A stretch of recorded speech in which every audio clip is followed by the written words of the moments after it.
चलो, कल का जो प्रश्न था, कितने प्रश्न थे? दो या तीन, चार प्रश्न थे। पहला प्रश्न तो घड़े वाला मैं लिखवा दिया था, बता दिया था। दूसरा प्रश्न क्या था? कल के जो वीडियो थे उसमें, हाँ, लेक्चर 7 है यार ये, 8 है। क्या बोल रही हो, फिर से बोलो। पहला पहला क्या तो घड़े वाला मैं बता दिया था। दूसरा, हाँ, गर्मी में सूती कपड़े क्यों पहनते हैं बताओ? गर्मी में सूती कपड़े क्यों पहनते हैं? कल प्रश्न दिया था ना, क्यों पहनते हैं? हल्का होता है, प्लास्टिक तो और हल्का होता है, पता है ना? प्लास्टिक तो सूती से हल्का होगा ना, क्यों पहनते हैं?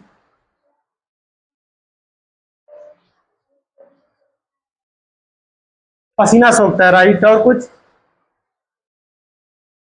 देखो, जो सूती कपड़े होते हैं जो हम बोलते हैं, पहला प्रश्न क्या था, दूसरा जो भी है, कि गर्मी में सूती कपड़े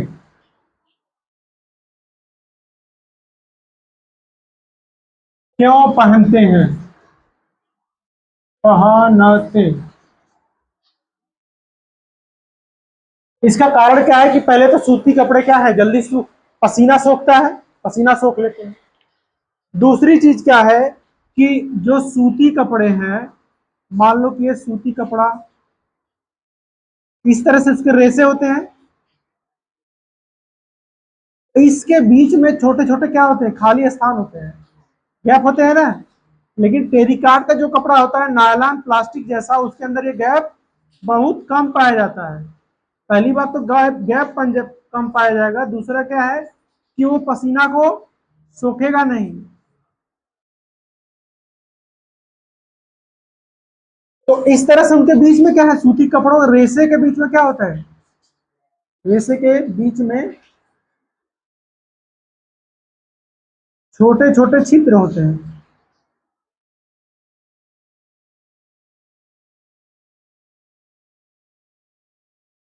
यही छोटे छोटे छिद्र में से क्या होता है, जो जल के परमाणु, जो पसीने में से पसीना होता है हमारे, अगर सूखे नहीं तो बहुत दिक्कत होगी हमें, इरिटेशन वगैरह, दाद वगैरह जो हो जाता है, खुजली वगैरह होने लगती है, उसके कारण होता है।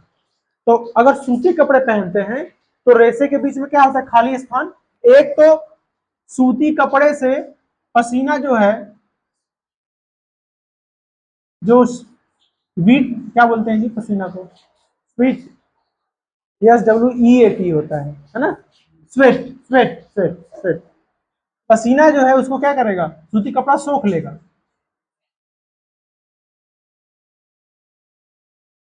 दूसरा क्या है कि इसके बीच में जो छिद्र हैं छोटे छोटे, उसमें से प्रकाश, ये जो जल के अणु हैं वो क्या होंगे, वाष्पित होंगे। क्या होंगे? इसके जल के अणु जो हैं वो क्या होंगे, वाष्पित होंगे। क्योंकि बाहर टेम्परेचर क्या है, आपके शरीर का टेम्परेचर ज्यादा हो रहा है, वाष्पित होंगे जल के अणु या परमाणु। जब वाष्पित होंगे, बाहर गैस के रूप में बाहर निकलने लगेंगे, जलवाष्प के रूप में, तो यहाँ के परमाणुओं की ऊर्जा क्या हो जाएगी, कम हो जाएगी। अरे जो घड़े वाली बात थी, परमाणुओं की ऊर्जा कम हो जाएगी, जिससे सूती कपड़ा पहनने से जब जल के अणु वाष्प के रूप में बाहर निकलते हैं तो क्या होते हैं, परमाणुओं की ऊर्जा कम हो जाती है, और सूती कपड़ा पहनने से थोड़ी सी ठंडक की महसूस होती है, थोड़ा ठंडक महसूस होता है। लेकिन टेरिकॉट कपड़ा पहनने से ऐसा नहीं होता। तो इसको पहनने से जब परमाणु की ऊर्जा कम हो जाएगी तो उस क्षेत्रफल पर ठंडक महसूस होगी। तो इसलिए भैया सूती कपड़ा पहनते हैं, ठीक है? समझ गए ना? लिख लोगे है ना, सूती कपड़ा क्यों पहनते हैं। ऐसे बना के भी लिख दो तब भी चलेगा, लेकिन आपको लिखना आना चाहिए। और प्रश्न क्या था? हाँ, ठंडी में कपड़े जल्दी क्यों सूखते हैं, ये तो मैं बताया था। कि अब लिख के आना अभिनव, ये गलत बात है। लिख के लाना कल पूरा। ठंडी में कपड़े जल्दी क्यों सूखते हैं? क्योंकि ठंडी में जो हवाएं हैं वो धरातल से समुद्र की तरफ चलती हैं। तो धरातल की समुद्र की तरफ चलेंगी, धरातल से समुद्र की तरफ चलेंगी तो उसमें नमी नहीं रहेगी।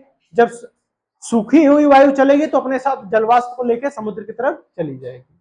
लेकिन बरसात के टाइम में जब हवा चलती है तो उसमें क्या होती है? आर्द्रता होती है, नमी होती है, तो जल्दी सूखेगा नहीं। ठीक, समझ गए ना? और तीसरा प्रश्न क्या है?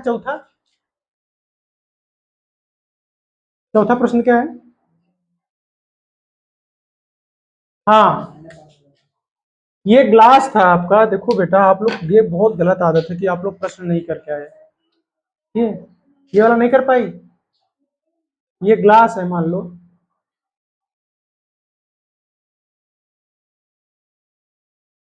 ये गिलास है, मान लो इसमें ठंडा पानी भरा है। क्या भरा है?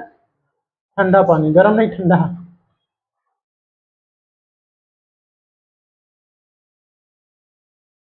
इसके अंदर ठंडा पानी भरा है, ठंडा जल। अब ठंडा जल भरा है तो जैसे कि गिलास से ठंडा पानी, ब्रिज से ठंडा पानी निकाले और बाहर रख दिए, चाहे कांच का है चाहे स्टील का, जिसका भी है। कुछ देर बाद देखोगे तो इसके ऊपर जल की बूंदें चिपकी हुई नजर आती है। वो कहां से आती हैं? क्या इस ग्लास में से बाहर निकलती है क्या? वो तो बंद है, वो तो बंद है ना, कैसे बाहर आ रही है? तो यहाँ पे क्या होती है? जल की बूंदें चिपक जाती हैं। जल की बूंदें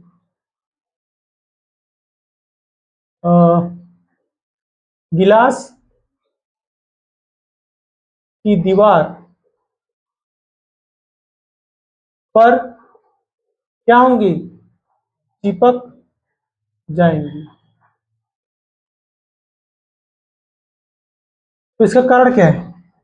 ठंडा पानी है ना, ठंडा जल है। इसको जब हम गिलास में रखे ठंडा पानी, तो कुछ देर के बाद इसके बाउंड्री में जितना भी दीवार है जल, इस गिलास का, उसके चारों तरफ जल की बूंदें चिपकी रहती है ना? ऐसा क्यों होता है? नहीं, हवा तो हवा है, नहीं तो हवा में नमी रहती तो आप जाते तो आपके ऊपर ही चिपक जाती। नमी तो है ही, वो रीजन नहीं है। हाँ, द्रव, क्योंकि जब गैस का टेम्परेचर कम होता है तो किसमें बदल जाता है? द्रव में, है ना? तो इसके आसपास क्या है? गैसें हैं। इसके आसपास क्या है? अरे वायु है ना। अरे भाई, हमारे आसपास भी गैसें हैं, चारों तरफ गैसें हैं इसके आसपास।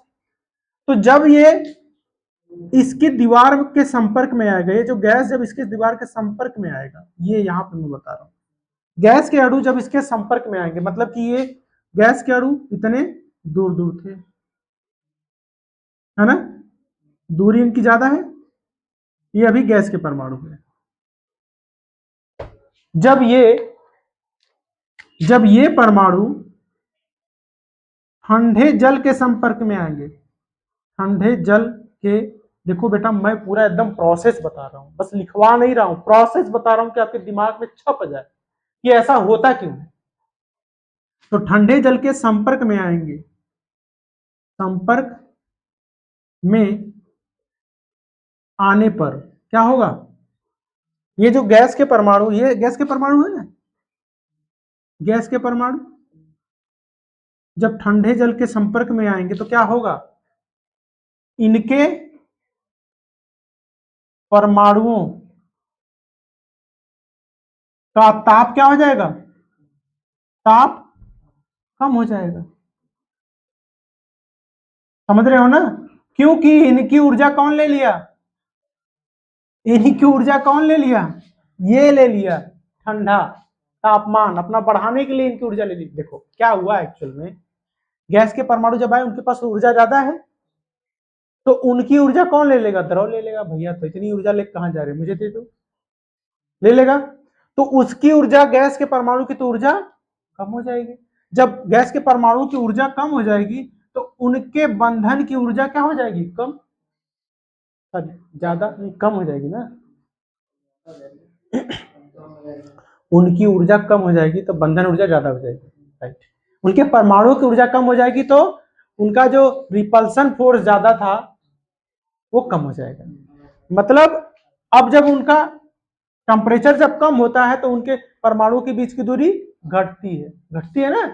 अब क्या होगा, परमाणुओं के बीच की दूरी, परमाणुओं के बीच की दूरी क्या होगी, घट जाएगी। मतलब ये जो इतना दूर दूर था अब क्या हो जाएगा, वो पास पास आ जाएगा। मतलब ये यहां यहां आ जाएगा, इतने नजदीक आ जाएंगे कि ये किसमें बदल जाएंगे, तो ये द्रव में बदल जाएंगे। अब समझ में आया? आप तो सोचो कि मैं आपको लिखवा नहीं रहा हूं, पूरा प्रोसेस समझा दिया आपको कि किस कैसे होता है। समझ गए ना? अब क्या लिखने को कोई बोलेगा तो इसको लिख नहीं पाओगे, लिख लोगे ना? बना लो पहले इसको।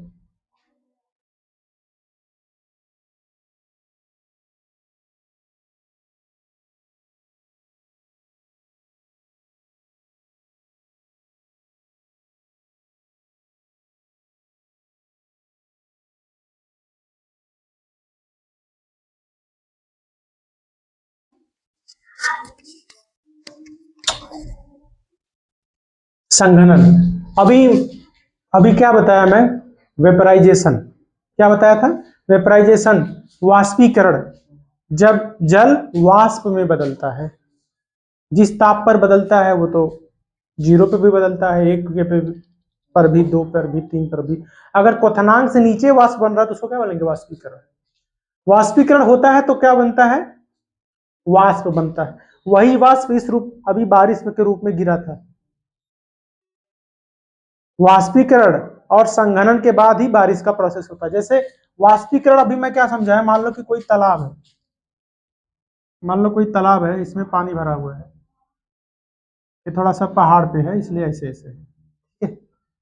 मान लो इसमें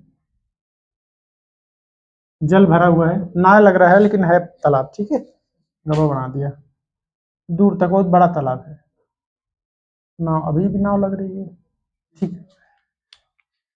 मान लो इस तालाब में, तो पहले मैं क्या बताया था कि यहां से जो सतह के ऊपर परमाणु होते हैं जल के, उनकी गतिज ऊर्जा बहुत ज्यादा होती है, इसलिए वो किसके रूप में चेंज हो जाते हैं, गैस के रूप में बदल जाते हैं, वाष्प के रूप में बदल जाते हैं, एक वाष्पित होते रहते हैं, वाष्पित होते रहते हैं, है ना। ये वाष्पित होकर इतना ज्यादा वाष्प बन जाता है कि ये बादल बना लेते हैं। क्या बना लेते हैं, ये इसी वाष्प से क्या बनता है, बादल। इसी वाष्प से क्या बनता है, बादल। बहुत जब वाष्पीकरण हो जाता है, गर्मी में खूब वाष्प वाष्प बनता है, और बरसात तक आते आते जो वाष्प है वो इकट्ठा होने लगता है एक जगह, वही एक्युमुलेट होकर इकट्ठा होकर क्या बनाता है, बादल। ठीक। अब देख लेना कि बहुत बार घटा लगती है, बहुत बार घटा लगती है ना, लेकिन बारिश नहीं होती है। क्यों नहीं होती है, क्योंकि कोई गैस द्रव में तभी बदलता है, जब कोई गैस द्रव में तभी बदलेगा जब उसका टेम्परेचर लो होगा, कम होगा। और ये गैस ना, देखो इसीलिए गिलास वाला नहीं मिटाया कि गिलास का पानी ठंडा था तो गैस आई, इससे टकराई तभी जल में बदली, मतलब ठंडे के संपर्क में आई तभी वो जल में बदली। ऊपर तो खूब बादल है, खूब बादल है, क्या वाष्प ही तो है, ढेर सारा वाष्प है, लेकिन बारिश क्यों नहीं हुई, क्योंकि वो ठंडे हवा के क्षेत्र में नहीं आया, ठंडे वायु के क्षेत्र में। अब नीचे क्या है, मान लो कि बहुत गर्मी है, नीचे क्या है, मतलब गर्म ताप है, गर्म ताप। जब नीचे गर्म ताप होगा तो क्या नीचे जब वाष्प आने की कोशिश करेगा तो क्या नीचे आ पाएगा, फिर ऊपर चला जाएगा, क्योंकि टेम्परेचर ज्यादा रहेगा तो गैसें ऊपर उठती हैं। अभी देखो टेम्परेचर ज्यादा होता है तो जैसे लगता है सांस नहीं आती है, क्यों, क्योंकि टेम्परेचर जब ज्यादा होता है तो ऑक्सीजन ऊपर उठने लगता है तो हमें सांस कम आती है ना।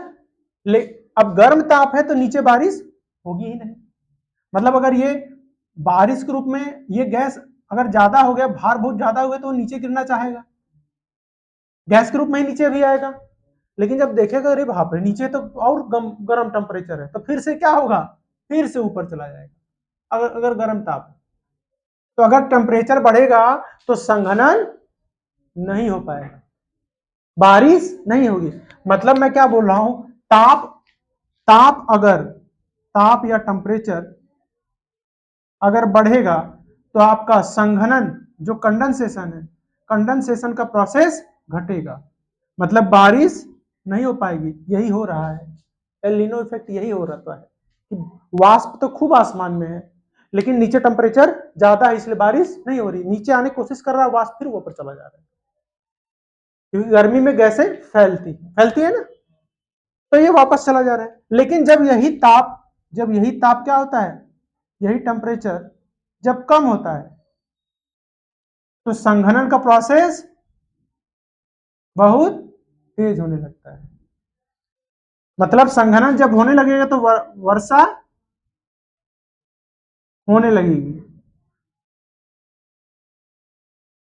और जब संघनन नहीं होगा तो वर्षा भी नहीं होगी, वर्षा नहीं होगी। मतलब बादल घेर ले, लेकिन जब नीचे टेम्परेचर ज्यादा है तो बारिश नहीं होगी, संघनन नहीं होगा।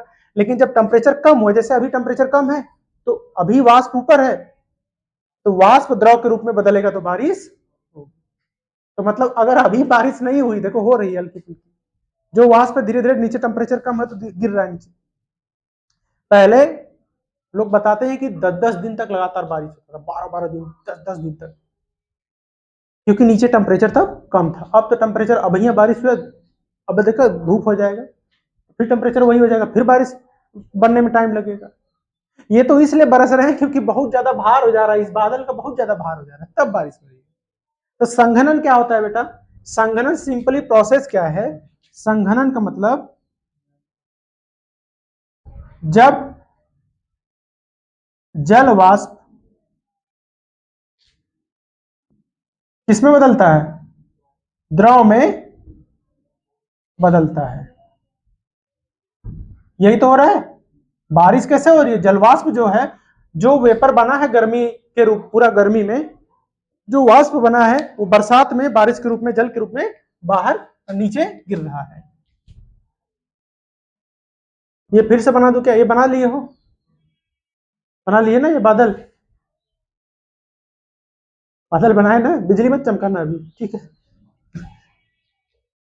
बिजली मत चमकाना, नहीं तो सारे फिर से भाप बन जाएगा।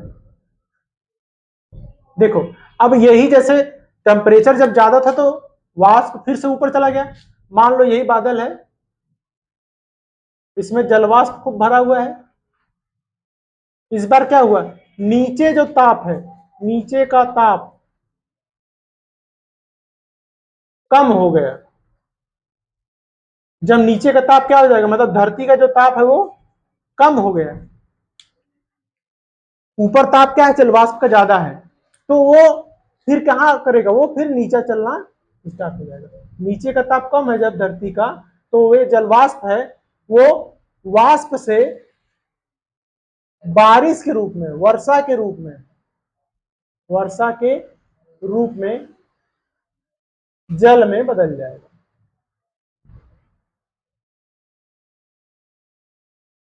और इसी पूरी प्रक्रिया को क्या बोलते हैं, संघनन। तो संघनन के लिए जरूरी चीज क्या है कि तापमान कम हो, तापमान ज्यादा होगा तो संघनन नहीं होगी और बरसात नहीं होगी, अगर तापमान कम हुआ तो संघनन ज्यादा होगा और बारिश ज्यादा होगी। ठीक, अभी देखो मैं बोल रहा था ना कि तापमान कम होगा तो बारिश होगी, देखो हो रहा है, देखो भगवान प्रैक्टिकल कर रहे हैं, देखो आज कितना अच्छा प्रैक्टिकल कर रहे हैं, बारिश भी हो रही है और संघनन पड़ा रहा है। इससे अच्छा एग्जाम्पल क्या होगा कि जलवाष्प जब बदल जाए द्रव के रूप में, जलवाष्प बदल जाए द्रव के रूप में, या जलवाष्प बदले जल के रूप में, तो उसको क्या बोलेंगे, संघनन।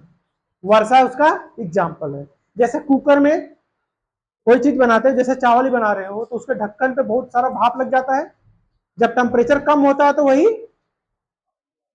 जल में बदल जाता है ना, द्रव में बदल जाता है, तो वही प्रोसेस क्या है, कंडेंसेशन। ठीक, ये लिख लिए। तो आज आपका ये पहला चैप्टर केमिस्ट्री का लगभग लगभग समाप्त हो गया।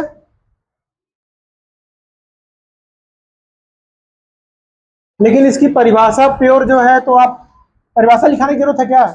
जब आपको पूरा हिस्ट्री समझ में आ गया तो क्या परिभाषा अपने से बदल नहीं सकते, बना नहीं सकते क्या परिभाषा? बना लोगे ना। क्या होगा इसमें कि जब, बोलो जरा, हाँ, कोई गैसीय गैसीय अवस्था से, जब कोई पदार्थ गैसीय अवस्था से द्रव की अवस्था में आता है, द्रव की अवस्था में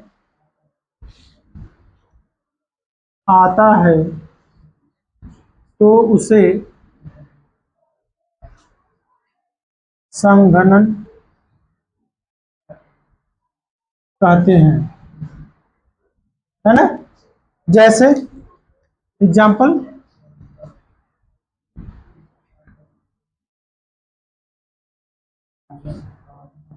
वर्षा, वर्षा का होना, भाप का जल में बदलना। ठीक, अच्छा, बिना मैं क्या बताया कि जो आपका कंडेंसेशन है, जो संघनन है, संघनन, वो डिपेंड करता है ताप पर, है ना। डायरेक्टली प्रोपोर्शनल नहीं होगा, इनवर्सली प्रोपोर्शनल होगा। समझ में आ रहा है? इसको लिख सकते हैं कंडेंसेशन का C और इसका T। समझ गया ना? अगर ताप बढ़ेगा तो संघनन कम होगा ना, तो वही तो लिखा हूं, इनवर्सली ये बढ़ेगा तो ये घटेगा, ये घटेगा तो ये बढ़ेगा। मतलब अगर हम टेम्परेचर ज्यादा करेंगे तो कंडेंसेशन ज्यादा कम होगा, कंडेंसेशन कम होगा, और वेपराइजेशन क्या होगा, ज्यादा होगा। वेपराइजेशन तो ज्यादा होगा लेकिन बारिशें नहीं होगी, टेम्परेचर ज्यादा होगा, तो टेम्परेचर भी कम होना जरूरी है। इसीलिए आंधी आती है, देखते हो ना, जब गर्मी से बरसात में हम प्रवेश करते हैं तो आंधी उधी बहुत आती है। तो ये प्रकृति का नियम है कि अगर आंधी नहीं आएगी तो टेम्परेचर कम नहीं होगा, जब टेम्परेचर कम नहीं होगा तो बारिश कैसे होगी? तो इसलिए बारिश के मौसम में आंधी वगैरह आती है कि टेम्परेचर कम हो, तब ऊपर का वाष्प नीचे आए, इसीलिए आंधी आती है। तो ये नियम है प्रकृति का, है ना। तो टेम्परेचर अप होगा तो कंडेंसेशन कम होगा, तब बारिश क्या है, रेन, रेन भी कम होगी, बहुत कम होगी। अगर टेम्परेचर डाउन हुआ तो कंडेंसेशन बढ़ जाएगा ना, टेम्परेचर कम होगा तो कंडेंसेशन बढ़ जाएगा और रेन बढ़ जाएगी। बरसात का मौसम है और आप लोग कंडेंसेशन पढ़ लिए हो, अब एग्जाम्पल भी देख लिए, प्रैक्टिकल भी देख लिए, है ना। अभी वो बताया टेम्परेचर डाउन हुआ, देखो टेम्परेचर बेटा डाउन हो रहा है, बारिश होगी जरूर, हो रहा है ना, तो ये हमेशा याद रहे।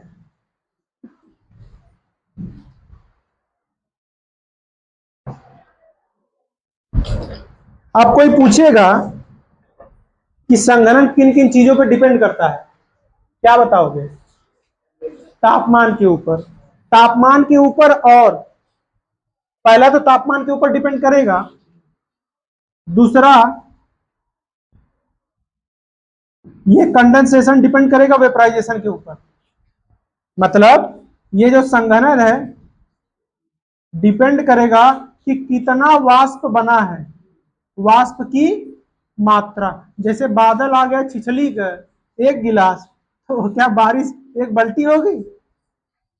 समझ रहे हो ना। अगर वाष्प बढ़ेगा तो संघनन भी ज्यादा होगा तो बारिश भी ज्यादा होगी। समझ गए ना। तो संघनन डिपेंड करेगा दो चीज पे, एक तो टेम्परेचर पे, दूसरा वाष्प की मात्रा पे। अगर ज्यादा वाष्प बनेगा तो ज्यादा बारिश होगी, कम वाष्प बनेगा तो कम बारिश होगी।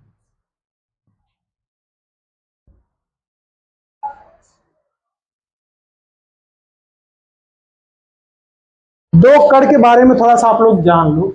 लिख लिया ना इसको?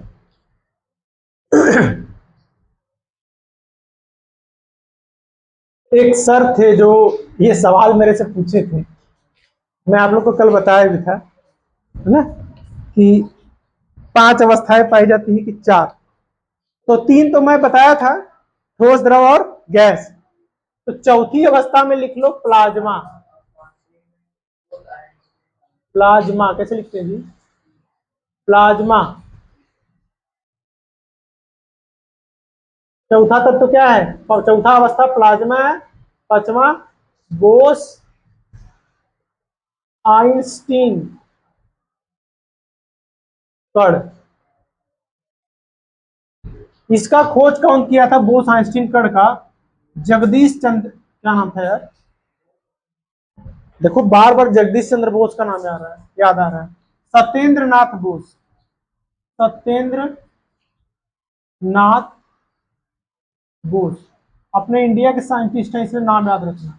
इसमें पता नहीं आइंस्टीन का कुछ खोज था कि नहीं, जोड़ लिए नाम अपने साथ।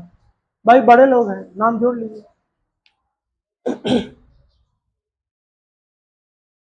और प्लाज्मा को कौन बताया था? नाम लिख लेना, sir William crooks. William crooks. लेकिन इसके बारे में ज्यादा पढ़ना नहीं है, बस जानते हो कि पूरा जानो ये कि प्लाज्मा से पूरा विश्व बना है, पूरा ब्रह्मांड प्लाज्मा से मिलके बना है। जो भी चीज, प्लाज्मा का मतलब क्या होता है? कोई गैस है, उसको इतना ज्यादा टेम्परेचर दो कि वो आयंस के रूप में बदल जाए। जैसे सूर्य है, सूर्य पूरा प्लाज्मा से मिलके बना है। जो सूर्य है, ये पूरा सूर्य किससे मिलके बना है? प्लाज्मा। जो भी धधकता हुआ गोला, मतलब स्टार्स है, जो भी स्टार्स है, मैक्सिमम बना किससे है? प्लाज्मा से। इतना बस जानो प्लाज्मा के बारे में, इतना ही जानो कि सूरज है और जो स्टार्स है मैक्सिमम किससे मिलके बने? प्लाज्मा। और पूरा विश्व जो है, पूरा ब्रह्मांड में मैक्सिमम क्या है? प्लाज्मा। और बोस आइंस्टीन कण का मतलब क्या है? ये सब एटॉमिक पार्टिकल है। माना जाता है कि इससे और छोटा पार्टिकल की खोज नहीं हुई है। लिख लो इसको।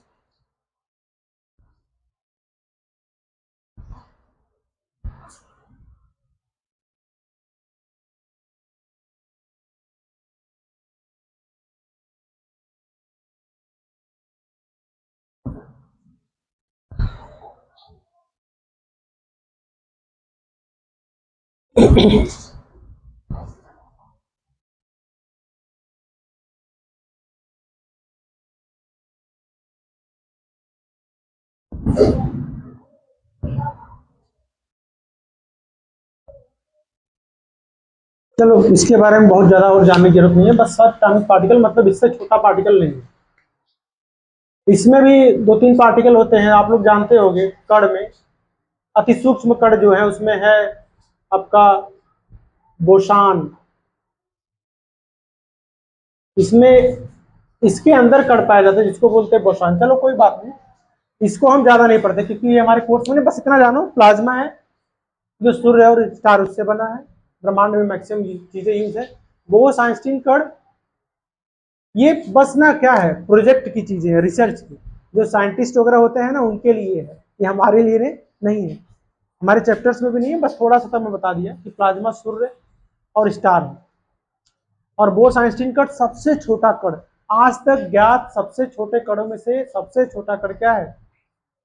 बोस आइंस्टीन कण, जिसकी जिसकी खोज सत्येंद्र नाथ बोस और आइंस्टीन ने मिलकर किया। उन सबसे ज्यादा बड़ा योगदान किसका था? सत्येंद्र नाथ बोस का ही था। ठीक है।